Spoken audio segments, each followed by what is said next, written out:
મનમાં આવ્યો વિચાર તો શબ્દો બની ગયા, હાથમાં આવી કલમ તો કાગળો ભરાઈ ગયા. નમસ્કાર, કરંટ ટોપિકમાં હું શિવાની આપ સૌનું સ્વાગત કરું છું અને વિશ્વ કવિતા દિવસ નિમિત્તે આપ સૌને ગુજરાત ન્યૂઝ તરફથી હાર્દિક શુભકામના. કવિતાની વાત કરીએ તો જેમાં અભિવ્યક્તિ છે, લાગણી છે અને આપણા જે અંદરનો ભાવ હોય છે તે આપણે શબ્દોમાં લખતા હોઈએ છીએ. ઘણી વખત એવું હોય છે કે કોઈ વસ્તુ આપણે કોઈ વ્યક્તિને નથી કહી શકતા તો તે આપણા શબ્દો થકી આપણે કવિતામાં પ્રસ્તુત કરતા હોઈએ છીએ. કવિતાના રૂપ બદલાયા, સ્વરૂપો બદલાયા, પરંતુ કવિતાનું મહત્ત્વ આજે પણ એટલું જ છે. અને જે કવિતાઓ સંસ્કૃતિ સાથે જોડાયેલી છે, ઘણી એવી કવિતાઓ જે લખાયેલી છે કે જે આપણા સંસ્કૃતિને કઈ રીતે ઉજાગર કરવી, કઈ રીતે આપણા સંસ્કૃતિનું માન સન્માન કરવું, તેના માટે પણ કવિતાઓ મહત્ત્વપૂર્ણ માધ્યમ બની છે. અને એટલે જ વિશ્વ કવિતા દિવસ નિમિત્તે આપણે કવિતાનું મહત્ત્વ સમજવું અને આવનારી પેઢીને કવિતાનું મહત્ત્વ સમજાવવું જરૂરી છે. કવિતાની વાત કરવામાં આવે તો જે ભાષાકીય વિવિધતા, જે સંસ્કૃતિ આપણે છલકાય છે અને જે લાગણીનો ઉપયોગ થાય છે, ઘણી બધી રીતે કવિતાઓ લખવામાં આવતી હોય છે. ઘણા બધા પ્રકારો હવે તો કવિતાઓના થઈ ગયા છે અને જે આપણે હવે મોડર્ન સમયમાં જીવી રહ્યા છે તેમ હવે મોડર્ન કવિતાઓ પણ જોવા મળે છે. પરંતુ જેમ જેમ કવિતાઓના સ્વરૂપો બદલાતા ગયા તેમ તેમ તેનું મહત્ત્વ આજે પણ વધ્યું છે. સોશિયલ મીડિયામાં આપણે જોઈએ છીએ કે રોજબરોજ કેટલા એવી કવિતાઓ જે છે આપણે જોતા હોઈએ છીએ, સાંભળતા હોઈએ છીએ. પરંતુ ખરા અર્થમાં કવિતા શું છે, ખરા અર્થમાં કવિતા કેવી રીતે બનતી હોય છે, તેમાં ભાવાર્થ હોય છે, લાગણી હોય છે, આપણે જે અનુભવ કરતા હોઈએ છીએ તે આપણે શબ્દો થકી, જે આપણે કવિતાના માધ્યમ થકી લોકોને કહેતા હોઈએ છીએ, તેનું મહત્ત્વ એક કવિની દ્રષ્ટિએ શું હોય છે તે આજે આપણે સમજીશું. આપણી સાથે બે મહાન કવિઓ જોડાયા છે કે જે આજની ચર્ચાને સૌથી વધુ વિશેષ બનાવશે. આપણી સાથે જોડાયા છે રમેશ ચૌહાણ કે જેઓ કવિ છે. રમેશજી, સ્વાગત છે આપનું કાર્યક્રમમાં. સાથે જોડાયા છે પ્રશાંત કેદાર જાદવજી કે જેઓ કવિ પણ છે, ગીતકાર પણ છે. પ્રશાંતજી, આપનું સ્વાગત છે. રમેશજી અને પ્રશાંતજી, સૌપ્રથમ તો આ બંનેને આજે વિશ્વ કવિતા દિવસની હાર્દિક શુભકામના. રમેશજી, જ્યારે વિશ્વ કવિતા દિવસની વાત કરવામાં આવે, કવિતા તો આમ કહેવાય કે રોજબરોજ જે લખાય છે તે કવિતા દિવસ છે અને એટલે જ આપણે કવિતા દિવસ મનાવવા કરતાં આપણે એનું મહત્ત્વ સમજાવવું જરૂરી છે. કવિતા એટલે શું તમારા દ્રષ્ટિએ? સૌથી પ્રથમ તો સર્વ દર્શક મિત્રોને વિશ્વ કવિતા દિવસે રમેશ ચૌહાણના કવિતામય રામ રામ. આજે એવો દિવસ છે કે જ્યારે આપણે વિશ્વ કવિતા દિવસની વાત કરીએ છીએ ત્યારે આપણે સૌથી પહેલાં અંગ્રેજીના કિટ્સ કે શેક્સપિયરને યાદ કર્યા વગર કેમ ચાલે? ત્યાંથી આપણે આગળ જઈએ તો આપણે સંસ્કૃતમાં ભવભૂતિ છે કે કાલિદાસ છે, એમને કઈ રીતે ભૂલાય? અને પછી હિન્દીમાં જઈએ આપણે તો દિનકરજી છે કે હરીશચંદ્ર બચ્ચન છે, અને એમને કેમ ભૂલાય? તો પછી જ્યાં આપણી માતૃભાષા છે એવી ગુજરાતી માતૃભાષાના શિરોમણ્ય કવિ ઉમાશંકર જોશી કઈ રીતે આપણે ભૂલી શકીએ? અને જે મારા ગુરુ છે, જેને હું જોઈને કે જેમને વાંચીને કે જેમને મળીને કવિતા શીખ્યો છે, એવા ઇરશાદ ચીનુ મોદી અને મારા ખાસ રમેશ પારેખને હું નમન કરી અને કવિતા શું છે એની ઉપર આગળ કહીશ. કવિતા એવી વસ્તુ છે કે જે તમારા દિલમાં જે ભાવ છે, જે વ્યક્તિમાં દિલમાં ભાવ હશે, ઉર્મિ હશે, અને જે વસ્તુ શબ્દોમાં નથી કહી શકતા, વાર્તામાંથી નથી કહી શકતા, તેને આડકતરી રીતે કહેવાની જે ભાવના હોય છે, એ ભાવના જ્યારે તે શબ્દોમાં નીકળે છે ત્યારે એ કવિતા બને છે. આ કવિતા એક, જેમ તમે વાત કરી કે ના કહી શકાય એવી વાત હોય, તો એક નાની વાત હવે છે તો કહી જ દઉં કે હું આમે ગવર્મેન્ટ ઓફિસર અને ત્યાં IRS હતો. પહેલાં હું સુપ્રિન્ટેન્ડન્ટ હતો ત્યારે અમારા બોસ હોય. બોસ તમે જાણો છો કેવા હોય છે કે થોડા કડક હોય ને આપણને થોડા બુદ્ધુ બી લાગે. ત્યારે એવું લાગે કે આ માણસ કઈ રીતે અહીંયા આવી ગયા છે. અને આવા માણસોને જોઈએ ને અને પછી એમની પાછળ વાહવાહી કરતા હોય માણસો, ત્યાં ઓફિસરો, ત્યારે અંદરથી કંઈક થાય કે આ સાહેબને તો મોઢે કંઈક કહેવાય નહીં. અને ત્યાંથી પછી કવિતા જન્મે. અને કવિતા જન્મે ત્યારે કેવી જન્મે? એ કવિતા આવી છે કે વાહ તમારું હાજી હાજી, ખમ્મા ખમ્મા. એટલે આવા સાહેબો બન્યા હોય અને જે સાહેબો છે એટલે હાજી હાજી કરવું પડે તમારે. અને એની હાજી હાજી કરવાવાળા માણસોને તમે જુઓ, ઓફિસરોને જુઓ, ત્યારે અંદરથી કવિતા ઉદ્ભવે. સાહેબને સીધું કહેવાય નહીં એટલે આ કવિતા રૂપિયા આપણે મૂકીએ કે વાહ તમારું હાજી હાજી, ખમ્મા ખમ્મા. ને સાહેબજી છે રાજી રાજી, ખમ્મા ખમ્મા. કે વાહ તમારું હાજી હાજી, ખમ્મા ખમ્મા. સાહેબજી છે રાજી રાજી, ખમ્મા ખમ્મા. ચકાચકીની ડોક મરોડી એ નિરાતે, કે ચકાચકીની ડોક મરોડી એ નિરાતે, રાંધી ખીચડી તાજી તાજી, ખમ્મા ખમ્મા. આ શું કરે? નીચેના ઓફિસરો એને દબાવે, એમને ફાયરિંગ આપે અને પછી ત્યાંથી એમની પોતાની ખીચડી બનાવે. આ એ શેર છે કે ચકાચકીની ડોક મરોડી એની રાતે રાંધી ખીચડી તાજી તાજી ખમ્મા ખમ્મા, અને મિયા બીબીને ડાબે જમણે ખિસ્સે ગાલી, કે મિયા બીબીને ડાબે જમણે ખિસ્સે ગાલી, ભાગી ગયા છે કાજી કાજી ખમ્મા ખમ્મા. 4 વર્ષ થાય 2 વર્ષ થાય એટલે સાહેબો તો ભાગી જવાના અહીંથી, એટલે જે વાળી છોડી નથી ભાગી ગયા હોય એટલે ભાગી ગયા છે કાજી કાજી ખમ્મા ખમ્મા. ને ખાય વિદુરને ઘેર કાંજી માખણ પેડા. આ બધા સાહેબોને જલસા જ હોય, એને માખણ પેડા જ મળતા હોય કે ખાય વિદુરને ઘેર કાંજી માખણ પેડા, ને ગામ કરે છે ભાજી ભાજી ખમ્મા ખમ્મા.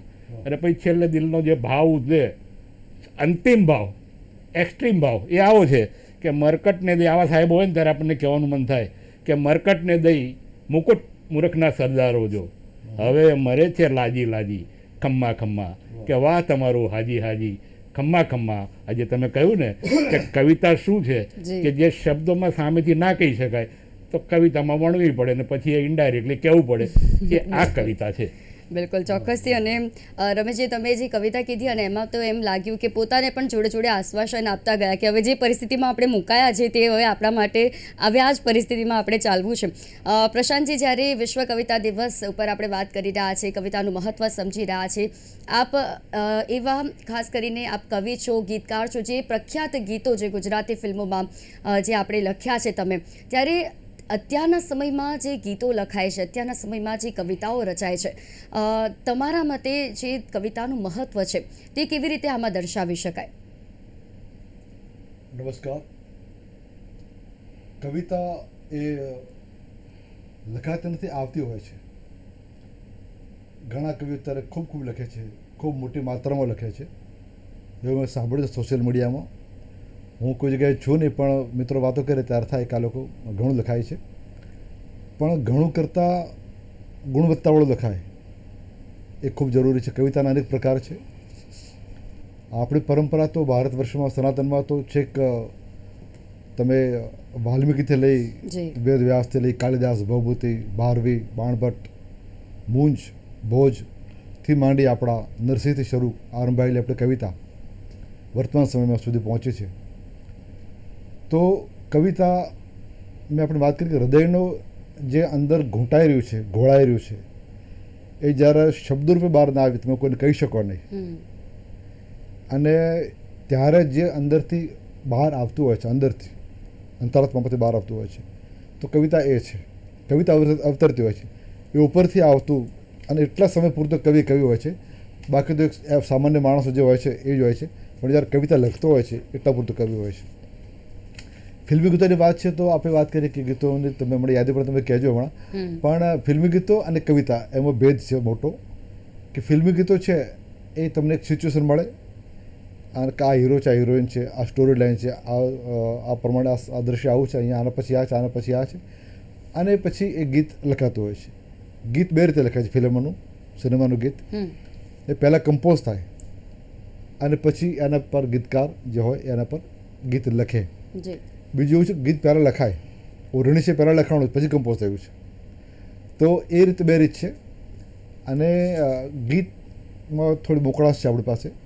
જ્યારે કવિતા છે એમાં તમારી એક સજ્જતા જોઈએ, તમારી પ્રમાણિકતા જોઈએ, નિષ્ઠા જોઈએ કવિતા માટેની, ભાષા માટેની.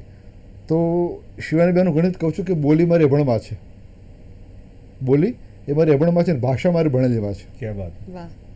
તો બોલીમાં જે લખાય છે, તળ ગુજરાત જે છે આપણું, તો એમાં જે જીવાય છે સાચું જીવન હજુ પણ છે. સદભાગી છે આપણે બધા કે જીવન આપણે જોઈ શકીએ છીએ, થોડું ઘણું પણ બચ્યું છે ત્યાં. બાકી શહેરમાં તો માણસો ક્યાં છે. એટલે કવિતા પણ એવી જ આવતી હોય છે. તો એ કવિતાની બે પંક્તિ કહું આપને કે ઓરે કવિતા તું ના થાજે દૂર, મને એકલો મૂકીને આમ. ઓરે કવિતા તું ના થાજે દૂર, મને એકલો મૂકીને આમ. શાને ભૂલી ગઈ તું મારું સરનામું ને આપણા સગપણનું નામ. ક્યાં વાત છે કવિ, શું વાત છે. બિલકુલ. અને ખૂબ જ સુંદર રીતે આપણે જે આ કાર્યક્રમની શરૂઆત કરી રહ્યા છીએ કવિતાના માધ્યમ થકી, અને કવિતાનો દિવસ હોય ત્યારે એનું મહત્ત્વ સમજીને, જ્યારે રમેશજી આપણે કવિતાની વાત કરીએ તો એમાં ભાવના, આપણી અભિવ્યક્તિ જોડાયેલી હોય છે. ત્યારે અત્યારના સમયમાં પણ જે કવિતાઓ લખવામાં આવે છે ત્યારે શું તફાવત આવ્યો છે? કવિતાનું સ્વરૂપ બદલાયું છે. એવું નથી કે પહેલાં જેવી કવિતાઓ લખાતી હતી એવી જ કવિતાઓ અત્યારે લખાય છે. ઘણા બધી રીતે આપણે સ્વરૂપો બદલતા જોયા છે. ત્યારે એ જે બદલાતા સ્વરૂપો આપણે કવિતામાં જોયા તે અત્યારે કેવા ખરી રહ્યા છે, કેવા અત્યારે નિખરી રહ્યા છે, અને અત્યારે જે સમયમાં કવિતા લખાય છે આ તફાવત વિશે વાત કરશો. આ બહુ સુંદર પ્રશ્ન છે. મને અત્યારે એક ગુણવંત શાહની એક વાત યાદ આવે છે કે અત્યારે જે કવિતાઓ લખાય છે ને એની વાત છે કે મારું પુસ્તક જ્યારે ગયું ને ગુણવંત શાહ, આપણે બહુ મોટા કટાર લેખક ને એમના બરોડાવાળા, જી જી જી, એટલે એમણે પુસ્તક જોઈને પછી મને ફોન કર્યો, જે હાલની વાત ચાલે છે, તો કે રમેશભાઈ તમે જે કવિતાઓ લખો છો ને કે એ કવિતા મેં વાંચી અને સીધી મને ઉતરી ગઈ, તો મને ખબર પડી ગઈ કે તમે શું કહેવા માગો છો. અને આગળના એમના જે શબ્દો હતા ને કે ગુજરાતના હું ટોપ આજ સુધી થઈ ગયેલા 5 કવિઓનું નામ લઉં, એ 5 કવિઓની હું કવિતા વાંચું ને, હું ગુણવંત શાહ, એ 5 કવિની હું કવિતા વાંચું ને એ કવિતા હું 5 વાર વાંચું ને ત્યારે મને ખબર પડે કે આમાં શું કહેવા માગે છે. પણ તમે જે કામ કરી રહ્યા છો આજના સમયમાં, જે કામ થઈ રહ્યું છે કે આજનો સમય એવો છે કે અંગ્રેજી મીડિયમ, હિન્દી મીડિયમનો એનો સમય છે, અને એમાં તમારે જો ગુજરાતી ભાષાને જાળવવી હશે અને લોકોને એની જોડે ટચ રાખવો હશે તો સીધી, સરળ અને એમને સમજણ પડે એવી ભાષામાં લખવાનું જે તમે ચાલુ કર્યું છે એ ચાલુ રાખજો, તો ભાષા જોડે લોકો કનેક્ટ થશે. એટલે આજના સમયમાં તમે જોશો તો મોટા ભાગના કવિઓ છે એ સીધી, સરળ અને સમજણ પડે, એ બોલે એટલે શું કહેવા માગે છે સામે તરત ઉતરે, એને શબ્દકોશ જોવાની જરૂર પડે નહીં. એટલે સીધી સરળ ભાષા ઉપર એમણે ચાલુ કરી છે. એટલે મને કહેવાનું મન થાય કે આ બહુ 4 લાઈન છે, એકદમ 4 લાઈન કે ગુજરાતી ભાષા માળામાં જે મળી ગઈ છે આના વિશે કે શ્વાસની જેમ જ સતત એને શ્વસી છે. બહુ સિમ્પલ વાત છે કે શ્વાસની જેમ જ સતત એને શ્વસી છે, મેં ભજનની જેમ ગુજરાતી બજી છે. કે શ્વાસની જેમ જ સતત એને શ્વસી છે, મેં ભજનની જેમ ગુજરાતી બજી છે. ને આપ અળગી કઈ રીતે કરશો કહો તો, કે આપ અળગી કઈ રીતે કરશો કહો તો, માતૃભાષાને મેં લોહીમાં વણી છે, કે માતૃભાષાને મેં લોહીમાં વણી છે.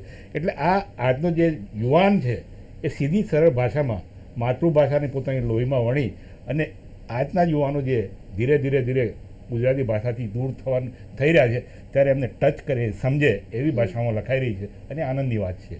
જી જી બિલકુલ. અને જેમ રમેશજી કવિતાનો જે અત્યારે બદલાતો તફાવત કીધું, પ્રશાંતજી જેમ તમે ગીતકાર છો અને ખૂબ જ પ્રખ્યાત એવા ઓઢણી જેવા ગીત આપે જે લખ્યા છે, ત્યારે અત્યારે જે ગુજરાતી ફિલ્મોના જે ગીતો હોય છે, આ ગીતમાં અને પહેલાંના જે સમયમાં તમે જે ગીત લખતા હતા, શું એમાં તમને ચેન્જીસ જોવા મળ્યા, શું તફાવત જોવા મળ્યું? કારણ કે એમાં પણ જે લય હોય છે, એમાં પણ જે ભાવાર્થ હોય છે તે પણ બદલાયા છે. ત્યારે બેન, ગુજરાતી સિનેમા 1932માં શરૂ થઈ, પહેલી ફિલ્મ નરસિંહ મહેતા. એ વખતે જે ફિલ્મોના ગીતો હતા એ મોટાભાગે પૌરાણિક અને ઐતિહાસિક લોકકથા પર આધારિત ફિલ્મો બનતી હતી. એ વખતે તો એ વખતના જે મહાન કવિઓ હતા, પ્રભુલાલ દ્વિવેદી, મણિલાલ પાગલ, ત્રાપજકર સાહેબ, મનુસિંહ પ્રાંતિજવાલા, આ બધા મહાન કવિઓ હતા જે લોકો નાટકો લખતા. જ્યારે ફિલ્મો શરૂ થઈ તો બહુ સદભાગ્ય છે કે આપણે જ્યારે ગુજરાતી ભાષાના જે તે સમયના સમર્થ કવિઓ જ્યારે કલમ ઉપાડી તો એમણે જે વાત આપી, દાખલા તરીકે વેણુભાઈ પુરોહિત, ખૂબ મોટા કવિ આપણી ભાષામાં, ખૂબ મોટા કવિ. એમની અજર અમર જે રચના છે, તારી આંખનો અફીણ તારા બોલનો બંધાણી, કે પછી તમે બેફામ સાહેબનું તમે જુઓ તો તને સાચવે સીતા સત્ય અખંડ સૌભાગ્યવતી, એ વાત હોય, કે પછી અદ્ભુત એક જીવનનું દર્શન કરાવતું એક ફિલ્મ હતી જાલમસિંહ જાડેજા, અરવિંદ પંડ્યા સાહેબ એમાં હીરો હતા, દિલીપ ધોળકે સાહેબ, જેમણે આંખનો ફણી ગાયેલું દેવાદાડી ફિલ્મમાં, એ જ દિલીપ ધોળકે સાહેબ આ સંગીતકાર છે જાલમસિંહ જાડેજામાં, અને એમણે જે ગીત ગાયું, ગવડાવ્યું, એ મહાન પ્લેબેક સિંગર હિન્દી સિનેમાના ભૂપેન્દ્ર પાસે ગવડાવ્યું. એકલા જ આવ્યા મનમાં એકલા જવાના, સાથી વિના સંગી વિના એકલા જવાના. તો જ્યારે એક શીર્ષસ્થ અથવા સિદ્ધસ્થ કવિ જ્યારે લખે છે, રમેશ પારેખ લખે છે, તો એ કવિતા અમર છે, અમરત્વ પામે છે. ભલે ફિલ્મ માટે ગીત લખ્યું છે એમણે, નસીબની બલિહારીમાં, પરેશભાઈની પહેલી ફિલ્મ, નિમેશભાઈની, તો સાંવર્યો રે મારો સાંવર્યો, હું તો ખૂબ માગું ને દે દે દરિયો. તો પ્રત્યેક ગુજરાતી આ કવિતાથી, આ ગીતથી વાકેફ છે. જી કે પછી આમ બીજા તમે ગીતો જુઓ તો ઝીણું ઝીણું જૂનું જૂનું ઝોરીએ માનવીની ભવાઈમાં, ઉપેન્દ્રભાઈની ફિલ્મમાં. તો આ જે મહાન જે કવિઓ છે એ જ્યારે ગુજરાતી ફિલ્મમાં ગીતો લખ્યા છે ત્યારે કવિતાનો એક ઊંચાઈ મળી જ છે. અવિનાશ વ્યાસ સાહેબ ઘણા મોટા ગીતકાર, ઘણા મોટા કવિ, સમર્થ સંગીતકાર. મારો જે સમય હતો એ પહેલાં કાંતિશુક સાહેબ ગીતો લખતા, ખૂબ સારા લખ્યા. તો મેં પણ એ પરંપરામાં ગીતો લખ્યા છે. અત્યારે હાલ જે લખાય છે ઓનેસ્ટલી કહું તો હાલ ફિલ્મો બહુ ઓછી ફિલ્મો મેં જોઈ છે, એટલે સ્વાભાવિક છે ગીતો પણ મેં બહુ ઓછા સાંભળ્યા છે. પણ જેમ બહુ ક્યારેક ક્યારેક કાને પડે છે ગીતો, તો એમાં મારો ભાઈ છે નિરેન ભટ્ટ, એમના ગીતોમાં એક કવિતા દેખાતી હોય છે. એ સરસ લખે છે નિરેનભાઈ. બાકી તો અત્યારે આપણે વાત કરીએ, પ્રવાહ જે રીતે જઈ રહ્યો છે, એક મોટું પૂર આવ્યું છે અત્યારે. તો પૂર આવે ત્યારે તો બધું શુદ્ધ પાણી હોય નહીં, બિલકુલ અંદર ઘણું બધું જે ન જોઈતી વસ્તુ પણ અંદર આવતી હોય છે. એટલે એ પ્રમાણે ફિલ્મો ગીતો પણ એ પ્રમાણે બનતા હશે. પણ હું ટીકા નથી કરતો એમની પણ એ લોકો એમની રીતે જેને જે પરમાત્મા માતાજીએ શક્તિ આપી છે એ પ્રમાણે લોકો લખે છે, લખતા હશે. પણ ભેદ જે છે, જે હિન્દી સિનેમામાં જે ફિલ્મોનો સમય હતો કે જે સાહિર લુધિયાનવી કે પછી ગુલઝાર સાહેબ છે કે પછી આનંદ બક્ષી સાહેબ છે કે એ બધા જે મહાન લોકો થઈ ગયા, તો એ મધુર સુલતાનપુરી, હસરત જયપુરી, તો આ ઇવન રવિન્દ્ર જૈન સાહેબ મોટા સંગીતકાર, મોટા ગાયક, ખૂબ મોટા ગીતકાર, સુન સાહેબા સુન, એક રાધા કી મેરા, એવા ગીતો જાણે આપે છે. તો એ કક્ષાની ગીત અત્યારે બહુ ઓછા લખાય છે હિન્દી સિનેમામાં પણ, અને લગભગ ગુજરાતી સિનેમામાં પણ એ ઘણું ઓછું છે તત્વ, કવિતાનું તત્વ ઘણું ઓછું છે. જી બિલકુલ. અને જે પણ એટલે જ માટે આજના આપણે જે દિવસ છે અને એટલે જ મહત્ત્વનું અને ઉજવવાનું છે, કારણ કે જે પરંપરાઓ વિસરાઈ રહી છે, જે કવિતાના માધ્યમો બદલાઈ રહ્યા છે, પરંતુ કવિતાનું મહત્ત્વ દરેક વ્યક્તિને સમજવું અને દરેક પેઢીને સમજાવવું જરૂરી છે. કવિતાની વાત કરી રહ્યા છે તો રમેશજી, જ્યારે એમાં છંદની વાત કરવામાં આવે, તમને કયો સૌથી વધારે પ્રિય છંદ છે? અરે બહુ સરસ વાત કરી આપે. જી જી બહુ સરસ. આમાં છે ને અલગ અલગ છંદોમાં તમારે કવિતાઓ, કવિતા લખવાવાળા ઘણા છે, જી, પણ ગઝલ લખવાવાળા કવિઓ બહુ ઓછા છે. અને આજના યુગમાં પણ બહુ જ આજના ઓછા. યુગમાં ઓછા છે. અને ગુજરાતી ભાષામાં તો જેટલા ગુજરાતી સાહિત્યકાર છે ને, એ કોઈ માણસ જ્યાં સુધી ગઝલ ના લખે ને ત્યાં સુધી કવિ તરીકે એને એસ્ટાબ્લિશ જ નથી કરતા. એને ગીતકાર કહે છે પણ કવિ તરીકે એસ્ટાબ્લિશ નહીં કરે. એટલે જનરલી કોઈ શરૂઆત કરે તો ગાલ ગાલ કરીને છંદ છે ને જે, એ બહુ ફેમસ છે કે ગા ગા ગા કરીને તેમાં અષ્ટકર લઈ લો, તો એ બહુ ફેમસ છે કે જેની અંદર ચાલે. અને મેઇન વાત, જે મુખ્ય વાત જે છે ને, જ્યારે ગઝલની જ વાત થાય છે ત્યારે હું ગઝલો લખું છું બધી, એટલે હવે જે ટ્રેન્ડ ચાલે છે ને એમાં હવે એના જે કાફિયા હોય ને, એ કાફિયા અલગ ટાઈપના ચાલુ કરી દે. પેલો થાય છે ને, ખાય છે ને, પીવે છે ને, બધા તે કાફિયામાંથી બહાર આવી ગયા બધા. જેમ કે હું અલગ અલગ કાફિયા લઈ અને પછી એની ગઝલ બનાવવાનું શરૂઆત કરી. એટલે મને મારા મિત્રો કહે કે તમે કાફિયા બહુ સરસ લઈ આવો છો. એવી જે સરસ કાફિયાવાળી, અને કેવું કાફિયા પછી આપણી ગુજરાતી ગઝલમાં ઇંગ્લિશ કાફિયા આપણે નાખવાના, અને એની જે મજા છે એ અલગ છે.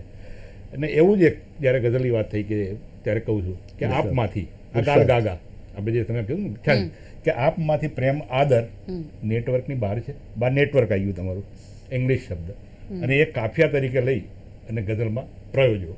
અને આ ગઝલ લગભગ બધાને ખૂબ ગમે છે. અને જે કહેવાનું છે એની અંદર આવી જાય છે કે આપમાંથી પ્રેમ આદર નેટવર્કની બહાર છે, કે આપનું વર્તન સદંતર નેટવર્કની બહાર છે, કે આપમાંથી પ્રેમ આદર નેટવર્કની બહાર છે, ને આપનું વર્તન સદંતર નેટવર્કની બહાર છે. કે પ્રાર્થના વાટે આપણે પ્રભુજીને પ્રાર્થના કરીએ છીએ ને, કે કરીએ કે પ્રભુ મળી જાય. આજે રોજ સવારે ઉઠીએ, પ્રાર્થના કરીએ, દીવાબત્તી કરીએ, અને ત્યાંથી પાછા તો એ દુઃખ આવતા હોય અને પછી એમાંથી એક શેર ઉદ્ભવે, અને આ રીતે થાય પછી કે પ્રાર્થના વાટે સતત હું પહોંચવા મથતો રહ્યો. કે પ્રાર્થના વાટે સતત હું પહોંચવા મથતો રહ્યો, પણ કરું છું સાવ ઈશ્વર નેટવર્કની બહાર છે. કે પણ કરું છું સાવ ઈશ્વર નેટવર્કની બહાર છે, અને એટલે અટકી પડ્યા છે માણસોના કામ સૌ. આજકાલ તમે જુઓ આ ટ્રમ્પ જેવા પેદા થયા છે, આમાં ક્યાં માણસોના કામ થાય? કે એટલે અટકી પડ્યા છે માણસોના કામ સૌ, માણસાઈ નામે સર્વર નેટવર્કની બહાર છે. આ બધા જે છે ને સર્વર નેટવર્કની બહાર છે, આપણે જે શબ્દો યુઝ કર્યા એ બધા અંગ્રેજી અને એને કાફિયા તરીકે યુઝ છે. કે એટલે અટકી પડ્યા છે માણસોના કામ સૌ ને માણસાઈ નામે સર્વર નેટવર્કની બહાર બહાર છે છે. અને જ્યાં ઝૂલા ઝૂલ્યા હસ્યા ઝઘડ્યા રમ્યા કે જ્યાં ઝૂલા ઝૂલ્યા હસ્યા ઝઘડ્યા રમ્યા આજ એ વડલો ને પાદર નેટવર્કની બહાર છે. મળે છે ક્યાં વડલો ને પાદર? એ ગામ બધા જતા રહ્યા છે આપણને. કોન્ક્રીટના જંગલોમાં આપણે રહેવાઈ ગયા જી એટલે એ વડલો ને પાદર નેટવર્કની બહાર છે. અને આના છેલ્લો જે શેર છે મને ઇરશાદ, ખૂબ ઇરશાદ. ગમે છે ઇરશાદ, કે ઇરશાદ. એમણે સ્વિચ ઓફ રાખી છે હયાતી એમની, શું વાત છે. કે એમણે સ્વિચ ઓફ રાખી છે હયાતી એમની, કે પછી તેઓ ખરેખર નેટવર્કની બહાર છે, કે પછી તેઓ ખરેખર નેટવર્કની બહાર છે, કે આપમાંથી પ્રેમ આદર નેટવર્કની બહાર છે ને આપનું વર્તન સદંતર નેટવર્કની બહાર છે. આમ ગુજરાતી ભાષામાં પણ અંગ્રેજી શબ્દોનો ઉપયોગ કરી અને કાફિયા આ નવો ટ્રેન્ડ ચાલુ થયો છે અને હું ખાસ કરીને આવા બધા કાફિયા ઉપયોગમાં લઉં છું અને એની મજા પણ અલગ જ હોય છે. પરંતુ વિશ્વ કવિતા દિવસ પર આપણો મેળાપ છે અને એટલા જ માટે ખૂબ જ સુંદર મજાની આ રચના અને જે છંદની વાત કરવામાં આવી અને અત્યારના સમયમાં કદાચ આનું મહત્ત્વ આજની પેઢી નહીં સમજી શકતી હોય, પરંતુ જે પેઢી દર પેઢી આ ચાલતું આવ્યું છે અને આનું મહત્ત્વ સમજવું જરૂરી છે. એવું નથી કે આપણને જે પણ શબ્દો આવે તેને આપણે કવિતા બનાવી લીધી. એમાં પણ એક કળા હોય છે, જે લાગણી હોય છે, જે ભાવાર્થ હોય છે, તે હોય તો જ તમે કવિતા લખી શકો છો. બાકી કોઈ પણ શબ્દો જો આપણા મનમાં આવ્યા અને આપણે લખી કાઢી તો એ કવિતા નથી હોતી. વિશ્વ કવિતા દિવસ ઉપર રમેશજી, પ્રશાંતજી, આ બંને અમારી સાથે ખૂબ જ સુંદર મજાની ચર્ચામાં જોડાયા, તે બદલ આપ બંનેનો આભાર. નમસ્કાર. તો કરંટ ટોપિકમાં આજની ચર્ચા હતી વિશ્વ કવિતા દિવસ, તેનું મહત્ત્વ સમજ્યું અને જે પેઢી દર પેઢી તફાવત જોવા મળ્યો છે, કવિતાના માધ્યમ બદલ્યા છે. અને કવિતા ગીતની વાત કરીએ તો અત્યારના સમયમાં પણ જે ગુજરાતી ફિલ્મો હોય કે પછી હિન્દી ફિલ્મો હોય તેમાં જે ગીત લખવામાં આવે છે, પરંતુ પહેલાંના સમયમાં જે ભાવ સાથે લખવામાં આવતા હતા, જે કવિતાના પ્રસ્તુત કરીને જે ગીત બનતા હતા તેની વાત જ કંઈક અલગ હતી. ને એટલે પણ અત્યારના સમયમાં પણ આપણે એ જૂના ગીતો પણ આપણા મોઢે આવતા હોય છે, કારણ કે તે આપણા ભાવ સાથે જોડાયેલા હોય છે, તેમાં આપણી લાગણી છુપાયેલી હોય છે. અને આવી જ રીતે કવિતાઓનું સ્વરૂપ ભલે બદલાય, પરંતુ તેમાં જે ભાવાર્થ છે, તેમાં જે લાગણી છે, તેની જે અભિવ્યક્તિ છે, કારણ કે કવિતાની રજૂઆત જો યોગ્ય રીતે થાય તો દરેક કવિતા જે છે તે પ્રખ્યાત બનતી હોય છે, પરંતુ તેની રજૂઆત પણ તેવી જ રીતે થવી જરૂરી છે. માટે વિશ્વ કવિતા દિવસ ઉપર ફરી એક વખત આપ સૌને હાર્દિક શુભકામના. અને આવી જ રીતે કવિતાઓ લખાતી રહે અને શબ્દોના વાચા થકી અને લાગણીના વાચા થકી કવિતાઓ બનતી રહે. કરંટ ટોપિકના કાર્યક્રમમાં હાલ બસ આટલું જ. ફરી મળીશું નવા વિષયની સાથે. ત્યાં સુધી મને રજા આપશો. નમસ્કાર.